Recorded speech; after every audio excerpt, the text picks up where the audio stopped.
여러분 안녕하십니까? NWS 방송 종합뉴스를 시작하겠습니다. 아나운서 조은준입니다. 오늘의 주요 뉴스입니다.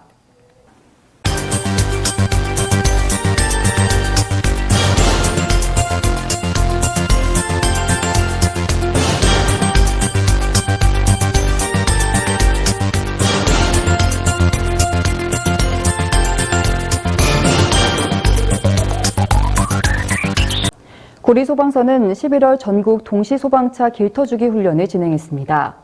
소방차 길터주기의 필요성을 알려 출동 차량의 신속한 현장 도착을 도모하는 훈련인데요. 이번 훈련은 소방, 경찰의 합동훈련으로 11월 화재 대비 민방위날 훈련과 병행하여 전국적으로 진행됐습니다. 김윤호 구리소방서장은 훈련에 동참하여 주신 주민들께 감사드린다며 지역 주민분들이 소방차의 길을 만들어주시는 만큼 신속한 현장 도착 및 재난 대응으로 주민분들의 생명과 재산을 지키기 위해 최선을 다하겠다라고 전했습니다. 고양특례시 민선 8기 전국 대도시 시장협의회는 비대면 영상회의로 제3차 정기회의를 개최하여 중요한 정책 사안을 논의하고 우수시책을 공유했습니다. 이날 진행된 회의에는 이동환 고양특례시장을 비롯해 전국 12개 도시의 단체장과 부단체장이 참석했습니다. 제20대 협의회 감사 실시와 결과 보고, 제21대 협의회 감사 임명이 진행됐으며 1기 신도시 재정비 사업 조기 추진 건의안이 제안됐습니다.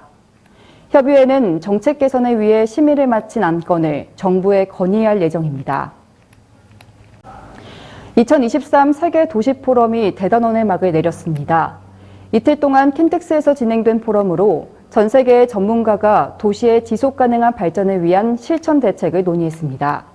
이동환 고양특례시장은 개막식에서 감염병, 기후변화, 재난재해, 교통체증, 인구 감소 등이 우리의 삶을 위협하고 있는 가운데 실질적인 변화와 실천을 끌어내기 위한 혁신적인 도시정책이 필요하다라고 강조했습니다. 포럼은 대전환 시대 미래를 위한 도시혁신을 주제로 문화, 경제, 교통, 공간, 4개의 세션과 소주제로 나뉘어 진행되었으며 각 세션마다 전 세계 전문가가 주제 발표를 실시했습니다. 고양특례시의회 김영식 의장은 지난 10월 30일에 개최된 제17차 대한민국 특례시의회 의장협의회 정례회의에서 특례시의회 상호협력 강화를 위한 안건을 협의했습니다. 이번 정례회의에는 현재 특례시로 지정된 고양, 수원, 용인, 창원 4개의 시를 이어 화성시가 11월 인구 100만 명 달성이 예상됨에 따라 화성시의 특례시의회 의장협의회 가입 등에 대한 논의가 진행됐습니다. 김영식 의장은 그동안 특례시 권한 확보를 위해 4개 특례시의회 의장들이 많은 노력을 해왔고 노력에 대한 결실이 보이기 시작하는 것 같다라며 화성시의회가 4개 특례시의회와 함께 서로 협력을 통해 다양한 활동을 펼쳐나갈 수 있길 바란다고 전했습니다. 고리시는 지난 31일 백일홍 봉사단으로부터 한파 대비 사랑의 이불 80채를 전달받았습니다.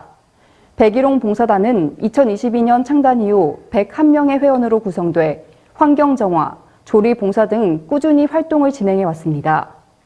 김찬래 단장은 추운 날씨가 다가옴에 따라 독감이 성행하는데 경제적인 어려움을 겪고 있는 어르신들에게 도움이 됐으면 한다라며 앞으로도 힘든 이웃들과 함께하는 백일홍 봉사단이 되겠다고 말했습니다.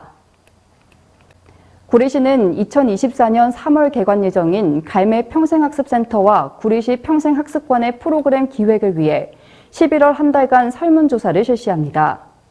구리시민이 선호하는 프로그램을 조사하여 학습자의 수요를 적극 반영한 평생교육 프로그램을 개발할 예정입니다. 백경현 구리시장은 갈매 평생학습센터 개관을 통해 균형 있는 평생교육을 확대하고 이번 설문조사를 통해 시민의 소중한 의견을 반영해 즐거운 평생학습 도시가 되도록 노력하겠다고 밝혔습니다. 구리시는 관내 초중고등학교 학교장 및 학부모들을 만나 2023년 학교장 학부모 간담회를 개최했습니다.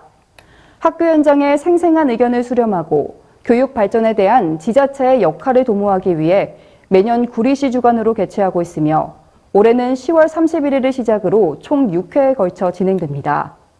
구리시는 지역 내 학교 교육 현안에 대해 교육청뿐만 아니라 지자체도 적극적으로 참여해 함께 협력 체계를 구축하며 학생들의 교육과 당면한 문제를 시가 앞장서서 해결하겠다는 의지를 표명했습니다.